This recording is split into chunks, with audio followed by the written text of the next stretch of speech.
Welcome to Crazy Enough to Win. I'm your host, John Grubbs. Welcome to the podcast. So today we're going to talk about narcissism. More specifically, we're going to talk about whether or not you suspect or you believe you may have a coworker who is a narcissist. So hang on, enjoy the ride. I think you're going to find this, I think you'll find it remarkably insightful. I think you'll find it powerful. So with narcissism in mind, think about the following. Something is just off about her. You cannot put your finger on it, but you suspect she is different. She takes longer to get things done when she does not get her way. Or she makes things more complicated than necessary and avoids difficult conversations. It's subtle, but it is noticeable. On the surface, she seems confident, yet you detect an underlying fragility. She's just fragile. She puts on this air of confidence, but you suspect she is fragile underneath. The Mayo Clinic defines a narcissistic personality disorder as a mental disorder in which people have an inflated sense of their importance and a deep need for admiration.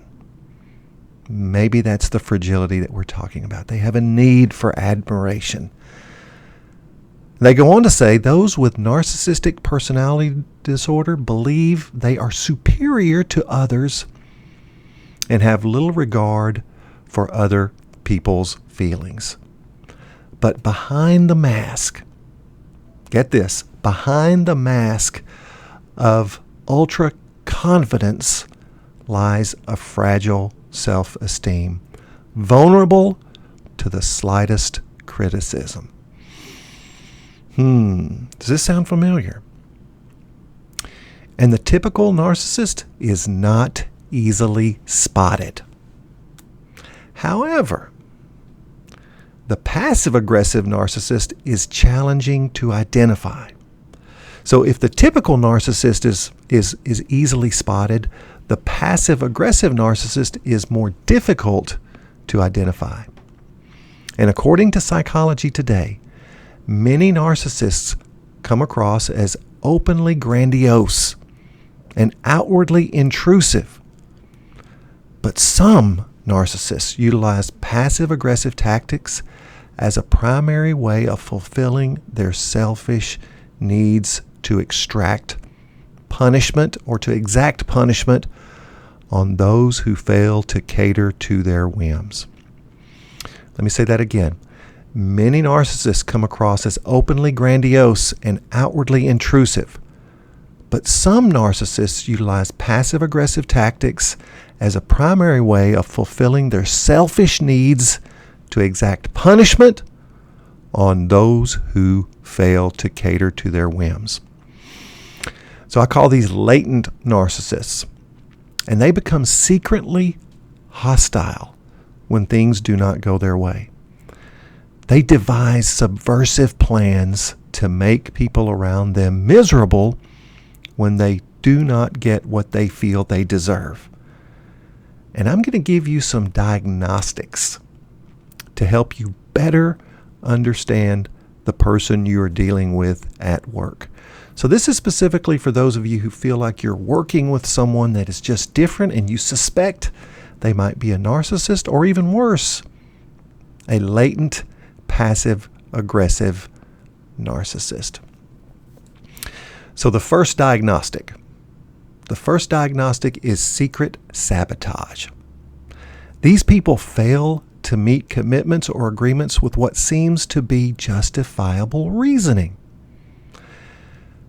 In other words, they seem to be attempting to do the right thing, but something always gets in the way.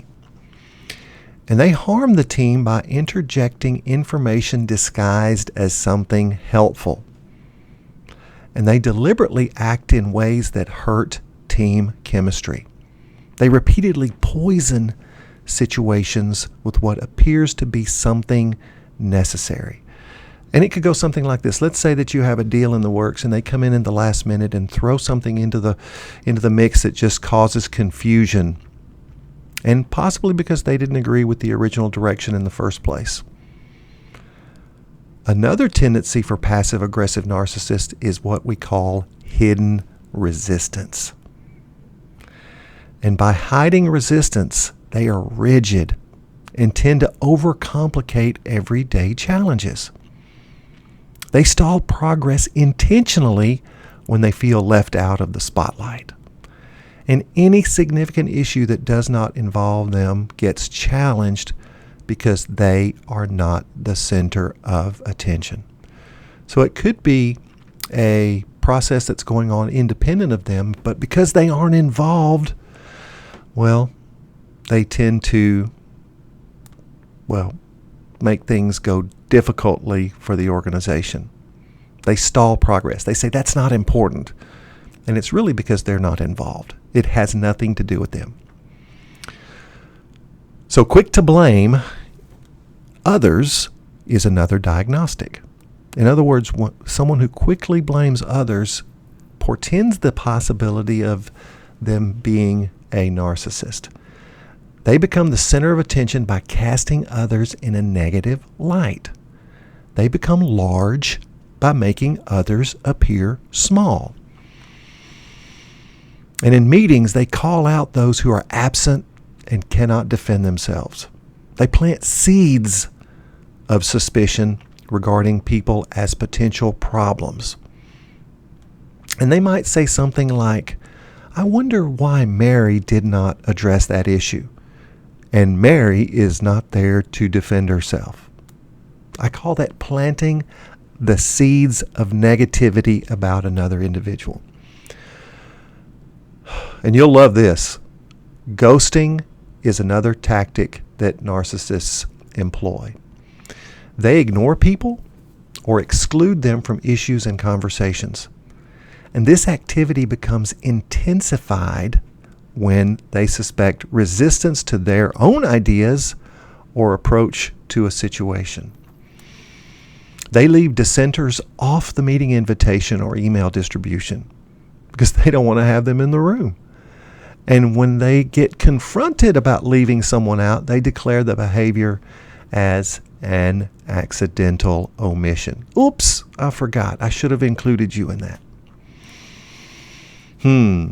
Are any of these sounding familiar yet? Well, here are some more.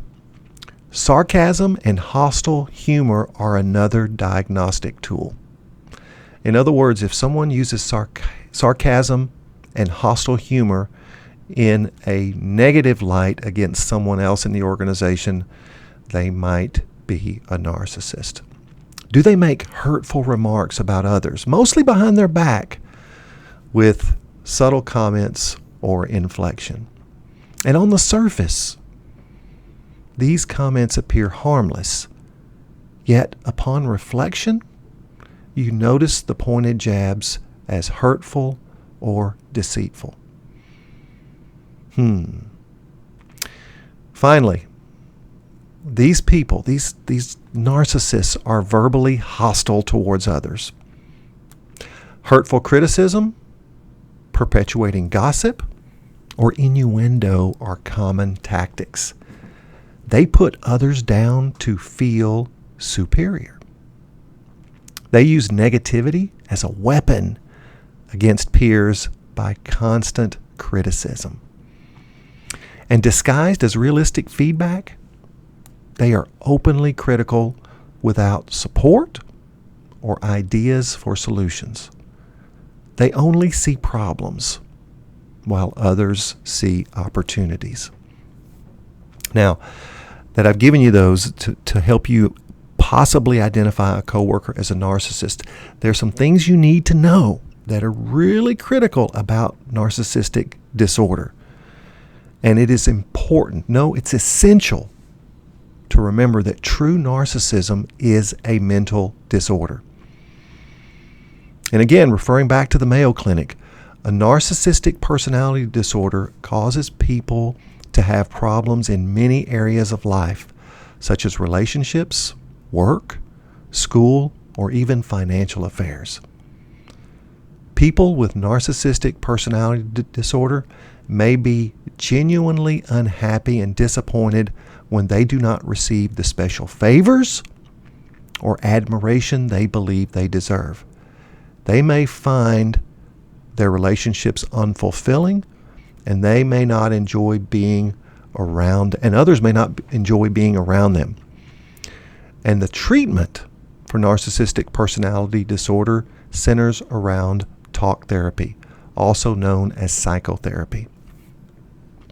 And when maintaining a working relationship with a narcissist is necessary, there are some things you can do to improve the situation. Now, it doesn't mean that these are easy, but I want you to listen. This is what you can do. The first thing that you can do is establish, boundaries concerning undesired behavior. Speak up when you need to have a difficult conversation by using positive language as a catalyst. And you can do this by curtailing criticism or gossip in their presence. In other words, say, you know what, I don't think it's appropriate to talk about this with him or her not in the room. And prevent these narcissists from distracting or avoiding reality with sarcasm and humor. Here's something else you can do. Avoid arguing or labeling them because they do not realize they are suffering from a disorder. It is not your place to be the therapist, so avoid using names to describe undesired behavior. They lack empathy, so honest, critical communication about the behavior will not be heard or acknowledged. Experts remind us that people with this disorder usually do not change. And Dr. Diane Grande says a narcissist will only change when it serves their purpose. Let me repeat that.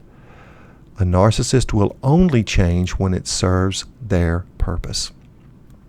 And listen to this research from Washington University. Narcissists convince themselves of two things to deal with others' negative perceptions. And I want to ask you, do these sound familiar? Do these are words that I want you to look for if you're trying to diagnose a narcissist. They say things like, their critics are envious of them. In other words, people who are negative are envious of them. They're just jealous. Or they say their critics are too stupid to recognize their value. In other words, they're too stupid to see that I'm as good as I am. They can't see it. Do those sound familiar? Their critics are envious, or their critics are too stupid. Listen for those words as a diagnostic. Now, you also have to remember, narcissists do not feel guilt, but they do feel shame. And shame can result in what we call a narcissistic injury. And that's why you have to be careful about confronting a narcissist. They may have what is literally called a narcissistic injury. And the narcissistic injury occurs when a narcissist's elevated self-image or perception is threatened and thinks that their hidden true self becomes revealed. And a revelation occurs when the narcissist experiences a fall from grace. It also happens when their hidden behaviors or motivations are displayed in the open, or when their egotism is challenged or questioned. And I want you to know there are levels of narcissism. Think of it like a spectrum. And instead of repairing it, attempt to play along and live with it.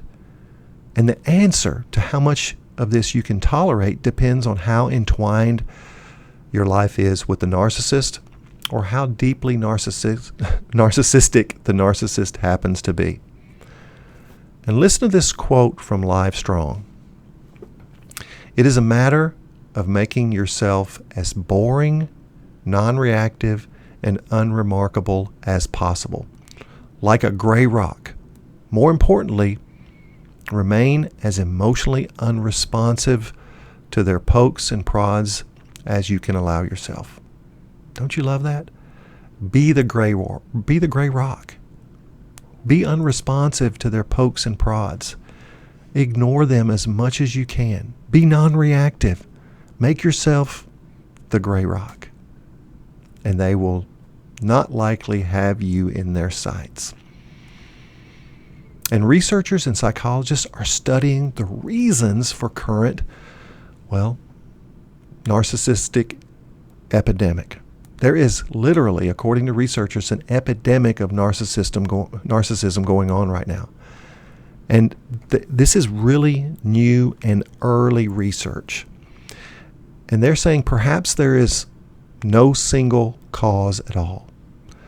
They're starting to attribute the epidemic of narcissism for changing parental styles, or, as you might guess, social media. In other words, it could be parenting styles and the increased social media presence in our lives that are causing the rise of narcissism. But it's too early to know the true causation. There is an increasing likelihood for you to work with or for a narcissist in the future. And I want this podcast to be something that prepares you for that. Because if you have a narcissistic boss, it's worse than having a narcissistic coworker. But I want you to be prepared for and be able to diagnose and manage this uncomfortable reality. There's nothing easy about working with a narcissist. And if you can diagnose them, you understand what they're dealing with. And remember, they're not going to knowingly admit to being a narcissist. I have not met one classic narcissist that admits that they are a narcissist. They can't see themselves as other people see them. And remember, they're not going to respond to guilt, but they will respond to shame. And shame can result in a narcissistic injury, which causes even more problems. This is a struggle that's real. It is not going away anytime soon. It is only going to get worse as we have more and more narcissistic personality disorders in the workplace. But I want you to be prepared. I want you to know how to diagnose and deal with them. So this podcast is for people who are crazy. We are crazy enough to talk about narcissists in the workplace.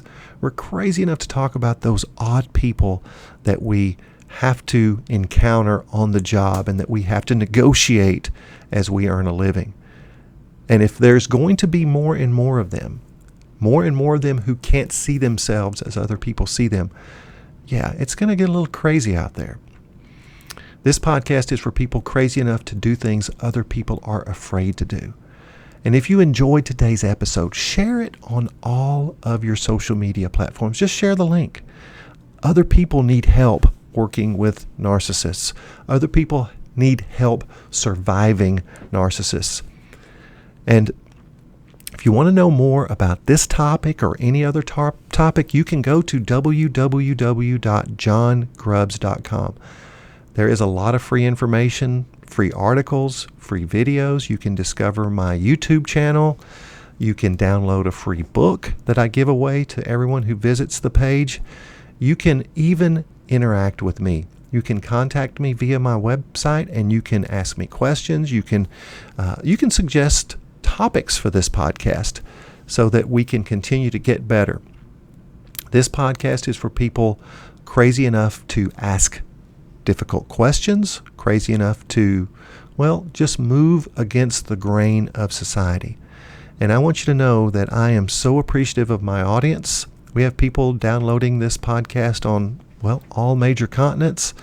I interact with people from cities all over the world when they find something valuable in this podcast. This is a podcast for people who want to grow This is a podcast for people who want to learn. I am more passionate about what I don't know than I am what I do know. I am forever inquisitive and intellectual about discovering new ideas, new perspectives, and, new realities that are part of this thing we call life. This podcast is for people crazy enough to win. Until next time.